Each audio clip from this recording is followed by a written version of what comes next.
선풍기 날개 부분에 제가 말씀한 선풍기 날개다, 프로펠러다. 비행체도 마찬가지예요. 드론이라든지 모든 형태의 프로펠러 구조에 있어서 마찬가지입니다. 선풍기 형태도 그렇고, 이 하나의 회전축에 여러 개의 회전축을, 그 회전 날개를 달 수 있습니다. 뭐 동일한 사이즈도 가능하고요. 그리고 그로 인해서 강력한 추력을 만들어내는 그 방식은 제 방식에 해당합니다. 또는 사이즈를 틀린 프로펠러의 날개 구조를 하나의 회전축에 같이 달아가지고 이렇게 해주면 훨씬 더 강력한 회전력이 일어납니다. 헬리콥터처럼 큰 어떤 날개가 필요하지 않고 이렇게 하나의 회전축 여러 개의 프로펠러의 구조 사이즈가 틀리게 대중소라고 합시다. 사이즈는 회사 마음대로 할 수 있어요. 그래서 그렇죠. 수십 개도 가능합니다. 여러 개를 다중 프로펠러를 만들어서 추진하는, 잠수함에서도 가능하고 선풍기에서도 가능하고 드론이라도 비행체에서도 이거 사용하시면 제 기술 구조에 해당합니다. 여기다가 이 안쪽의 프로펠러는 살짝 윗부분보다 약간 더 두껍게 만들어야 합니다. 그다음 윗부분에 조그만 날개처럼 그 날개 형태가 뭐가 됐든 간에 이렇게 달아두면 좀 더 강력한 프로펠러 방식이 됩니다. 이것을 오래 써도 부러지지 않게끔만 하시면 됩니다. 물 돌리는 스크류다 그러면 그렇죠. 그것들 살짝만 하시면 훨씬 더 강력한 회전이 일어납니다. 그 다음에 이제 이 선풍기다 그러면, 선풍기가 트윈이다 그러면 이제 저는 이제 선호를 하기를 이렇게 수직 타워 에어컨식으로 해갖고 두 개나 세 개나 네 개나 이렇게 해가지고 같이 상중하를 동시에 이렇게 돌려주는 이런 선풍기를 말씀을 드렸었죠. 옆으로도 가능합니다. 그러나 가장 이상적인 것은 상중하로 해서 동시에 공간을 시원하게 만들어 버리면 온도가 낮아진다는 거죠. 에어컨을 대신한 타워 형태의 이런 선풍기가 나올 수 있다. 두 개나 세 개나 네 개나 뭐 회사 마음이에요.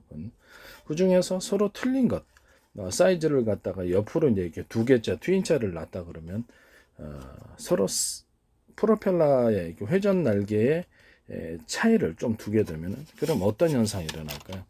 두 개나 세 개를 이렇게 선풍기가 이렇게 있다 그러면 양쪽에는 좀 더 작은 것을 놨다고 생각을 합시다. 프로펠러를. 그러면 회전 날개를, 그럼 서로 이것이 섞이는 현상이 일어납니다. 저 방식은 서로 모든 만물은 평균하고자 하는 원리가 있다라는 그런 이론을 따라서 그것이 두 가지가 강하게 융합하는 현상이 일어나. 그러면 그 공간에 또 바람 구조를 강하게 돌릴 수 있을까요, 없을까요? 회전을. 그렇죠. 강하게 회전시켜 줄 수 있는 겁니다. 이런 방식의 선풍기 방식을 상하로, 또 상중하로, 또 옆으로도 할 수 있어요. 서로 사이즈를 틀리게 만들어 갖고 일부러 서로 다른 진폭을 만들어서 강하게 융합하는 현상을 통해서 공간 중에 공기를 강하게 회전시켜 줘서 온도를 차갑게 만들어 주거나 이렇게 대류 현상을 강하게 만들어내는 이런 기술 구조를 가지시면 제 기술 구조를 도둑질하는 것이 되십니다. 상중하로 하셔도 돼요. 이렇게 사이즈를 틀린 것을 해놓으면, 그럼 이것이 냉각팬 안에 들어갈 때 컴퓨터라든지 열기를 식히는 냉각팬에도 동일한 이 기술들이 들어갈 수 있을까요? 네, 이런 기술들 공냉식에 들어갔을 때 이런 기술을 사용하시면 제 기술에 해당합니다. 저는 공냉식과 순냉식을 같이 결합해서 온도를 낮게 하는 그런 방식도 제 기술 구조에 해당한다는 것을 말씀을 드립니다.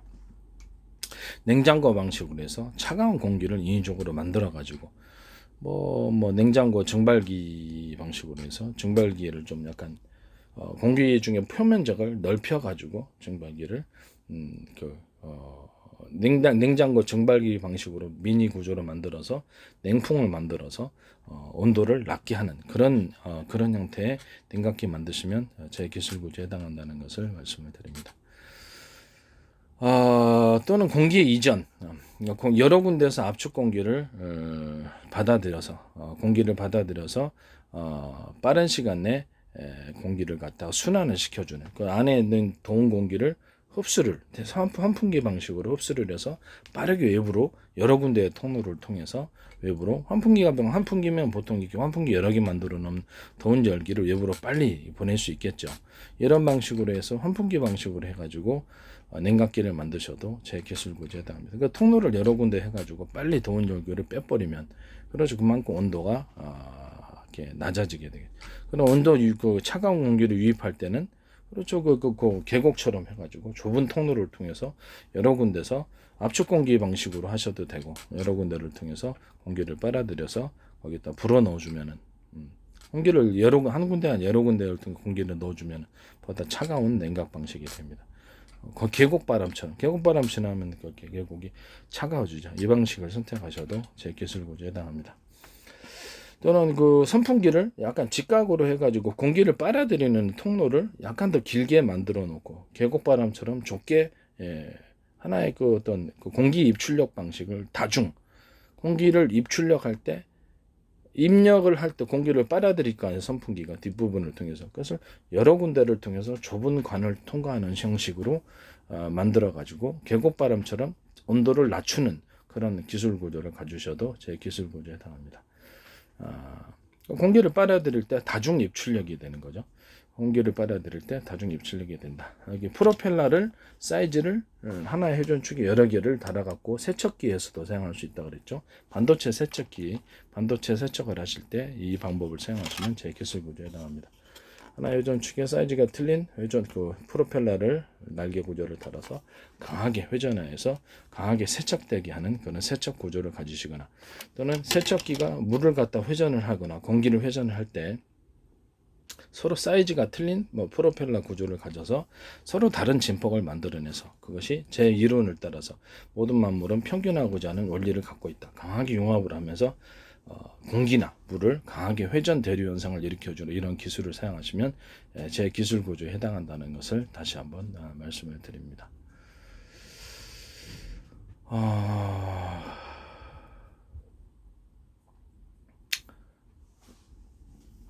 그리고 저기 그 수소, 산소를 추출할 때 마이크로웨이브 전파라든지 기타의 다른 전파에 서로 파형이 틀린 여러 개의 전파 묶음과 또 서로 파형이 틀린 여러 개의 적외선 묶음 이런 것들을 사용하셔가지고 전파 방식으로 물을 전기 보내하는 이런 방식을 통해서 수소를 보다 빠르게 강하게 많이 추출하는 수소, 산소를 추출하는 이런 전기 분해 방식을 선택하시면 주파수 방식의 전기 분해 방식을 물을 끓이는 방식을 사용하시면 제 기술 구조에 해당한다는 것을 말씀을 드립니다. 그것을 마이크로웨이브다 그러면 전자레인지처럼 이렇게 회전을 시켜주는 거죠. 이렇게 마이크로웨이브를 이렇게 수십 가닥이나 또는 몇 가닥이나 수십 가닥 회사별로 할 수 있어요. 그걸 회전 방식으로 하면 좀 더 강한 회전 대류 현상이 일어나면서 물이 빠르게 끓게 되고 또는 전기 분해할 때도 또 훨씬 유리합니다.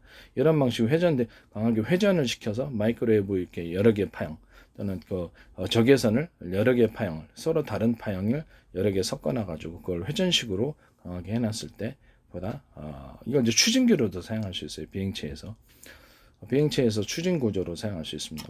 가령 이렇게 비행체에서 이렇게 마이크로 전자레인지 물 데우듯이 바닷물을 데워버리는 거예요. 그래서 회전을 수십 가닥을 이렇게 마이크로웨이브에 서로 파형이 틀린 전파를 쏴가지고 바닷물을 데워버리는 겁니다.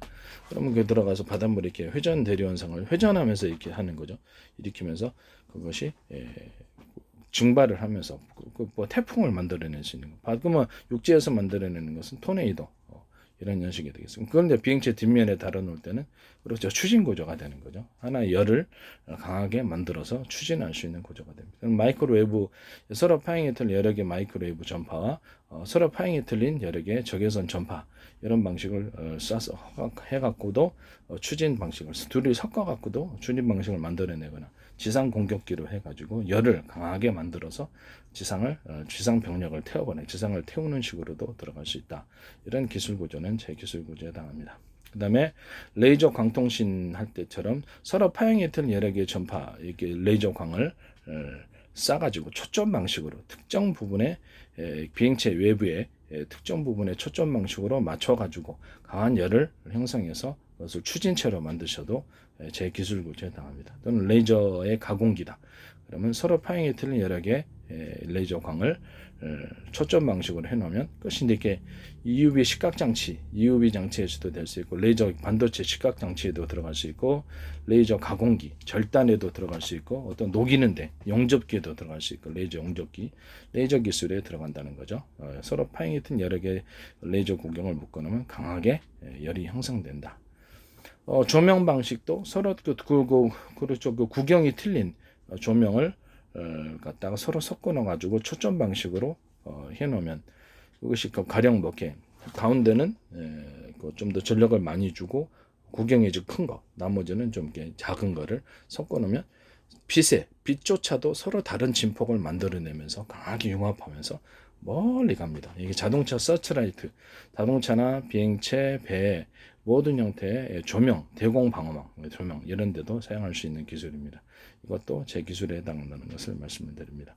이것은 모든 만물을 하나로 평균화하고자 하는 원리를 따라서 이런 기술이 만들어져 있다는 것을 말씀을 드립니다.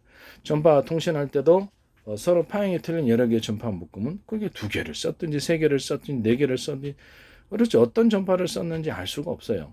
적으로서는 통신의 비밀 부분이 다른 방식에 비해서 훨씬 더 보장이 되고 서로 묶어놨을 때 상대적으로 전파 간섭이 덜하고요. 그 부분을 부목 현상, 가령 2개다, 3개를 이렇게 쌌다 서로 다른 전파 묶음. 그러면 어느 정도 거리를 놓고 쏘면 서로 간에 전파가 부목 현상을 일으키면서 멀리 간다는 거죠. 멀리 가고 약간 전파를 가지고 직진성을 만들어낼 수도 있어요. 이런 식으로 이렇게 그 A사례에 대해서 제가 쓸 수 있는 기술이라고 얘기했죠. 그러니까 서로 2개의 다른 파형의 전파를 있다. 그러면 양쪽에는 같은 파형을 두고 공간 중에 이렇게 통로 개척 현상, 그러니까 부목 현상을 일으켜 주는 거죠. 보자 현상.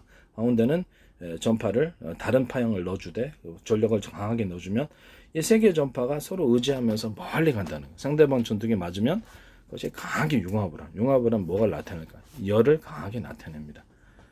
그래가지고 전투기의 기판을 태우거나 전투기를 조종사를 열로서 공격해서 추락시키는 방식입니다. 이런 방식을 사용하시면 제 기술 구조에 해당한다는 말씀드립니다. 서로 파형이 틀린 여러 개의 전파 묶음을 사용하셨다. 그러면 이 기술 구조를 했더니 자기네가 해먹었다.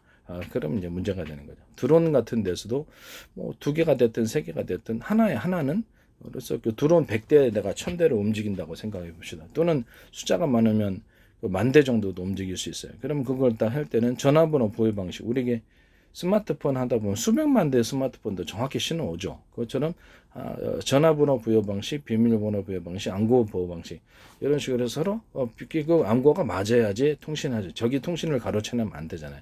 이런 식으로 전파를 할당을 한다. 그렇게 되면 수백만 대, 뭐 수만 대 그 드론에게도 각각 통신할 수 있다라는 거죠. 그래서 이런 것을 사용하시면 제 기술 구조에 해당합니다. 또는 뭐 통신 방식으로보다도 좀 더 전력을 증폭을 시켜주면 전기 충전 방식이 되는 거죠. 서로 파형했던 여러 개의 전파 묶음을 가지고 전기를 충전하는 이런 방식을 사용합니다. 그 중에 하나는 그렇죠. 그 해당되는 전화번호, 휴대전화 이제 충전 방식도 되고요. 전기차 충전 방식도 이런 방식으로 무선 전파를 통해서 충전합니다. 뭐 전기차다 그러면 전기차, 전기 드론에서도 이제 이런 식으로 이렇게 좀 더 출력을 높이면 충전 구조가 되는 거죠. 그런 식으로 해서 해당되는 드론에게만 정확히 충전해야 될 거 아니에요. 그러면 해당되는 드론이 전화번호 부여가 번호 방식으로 해서 딱 맞아야지 그것을 충전을 받아들여주는 이런 충전 방식으로도 들어갈 수 있다. 서로 파형했던 여러 개의 전파 묶음은 충전 방식도 된다. 유선 안에서도 구리선이다. 그러면 하나의 구리선 로멜 4.0이라고 합시다. 저렴 구조를 같이 해놓은 채 하나, 둘, 셋, 넷 구리선을 4개, 5개, 8개 묶어놓으면 이것이 파동 방식, 일종의 펄스 방식으로 바뀌면서 구동력이 강해집니다. 이런 방식을 선택하시면 제 기술 구조에 해당합니다. 그것을 2개로 줄여놓으면 중폭했다 감소하는 변압 구조가 됩니다. 이런 방식을 선택하시면 제 기술 구조에 해당한다. 말씀을 드립니다. 또는 좀 더 강력한 펄스 방식은 로맥 4.0이다 그러면 하나의 전선을 4개, 8개, 뭐 몇 개로 해서 그럼 몇 개로 하시든지 회사에 알아서 하세요. 그래서 서로 굵기가 틀린 전기선, 구리선을 이렇게 배치해 저런 구조를 같지 않으면 좀 더 강력한 펄스 방식이 나타난다. 그래서 모터 연결해 놨을 때 모터에도 이제 서로 같은 굵기의 구리선을 감안하느냐, 서로 틀린 굵기의 구리선을 감안하느냐에 따라서도 이때도 그 파동, 그렇게 파워가 틀려진다. 구동 능력이 틀려. 그리고 모터 같은데도 서로 굵기가 틀린, 두께가 틀린 그 연구 자석을 여러 겹을 결합을 시켜 놓으면 그 안에서도 파워가 더 증진됩니다. 이 방식을 선택하시면 제 기술 구조에 해당합니다. 그리고 모터에서 회전축을 회전할 때 서로 대나무 매듭 구조처럼 해가지고 뭐 어떤 내가 반도체 회로다 그러면 동그랗거나 네모나거나 이런 두터운 부분을 인위적으로 만들어 카패시티 역할을 한다고 힘이 축적된다고 얘기를 했죠. 회전축에다가도 이렇게 좀 더 두터운 부분을 만들어 놔서 강한 회전이 일어나게끔 하는 기술, 이걸 일전은 이제 대남 매듭 구조라고 부르고요. 이것을 사용하시면 재기술 구조에 해당합니다. 또는 원통형으로 해가지고 대나무 밴드 여기다 회전축에다가 톱니바퀴 밴딩식으로 톱니바퀴를 감아놓고 원통식으로 안에도 톱니바퀴가 있는 그 구조가 같이 쥐어짜듯이 돌려주는 이런 형태의 변형된 형태의 대나무 매듭 구조. 일종의 그게식 뭐라 그럴까 그 카패시터 역할을 한다 그러나 힘을 축적하는 거죠. 전기가 통하는 것은 아니니까 힘을 축적하는. 그러면 반도체 구리예선 같은데 이렇게 동그랗거나 네모나거나 좀 두터운 부분 만들어내면 그 부분이 이제 그 일종의 카패시터 역할을 하는 거죠. 카패시터 역할을 하기는 그런 식으로 만들 수 있다. 전기선에도 그렇게 똑같이 두터운 부분을 만들어서 전기를 증폭하는 구조를 가지시면 재기술 구조에 해당합니다. 반점 같은 데 사용하실 거예요. 이런 것은 뭐 전기 가닥수를 하나, 둘, 셋, 넷, 다섯, 6개로 늘려갔다가 3개로 줄이면 중폭계도 감소할 수 있잖아요. 이런 변압기, 간단한 변압기가 생기는 거거든요. 이거 이렇게 사용하시면 재기술 구조에 해당합니다. 전기를 멀리 보내기 위해서 전선에다가 두터운 부분을 만들어 가지고 띄엄띄엄 해놓으면 일종의 그것이 이제 전봇대가 되는 거죠. 자체 전봇대, 일종의 카패시터가 되는 거예요. 그런 형태의 전선 구조를 만드시고 전원 공급기를 만드셔도 재기술 구조에 해당합니다. 기술 도둑질하지 마세요.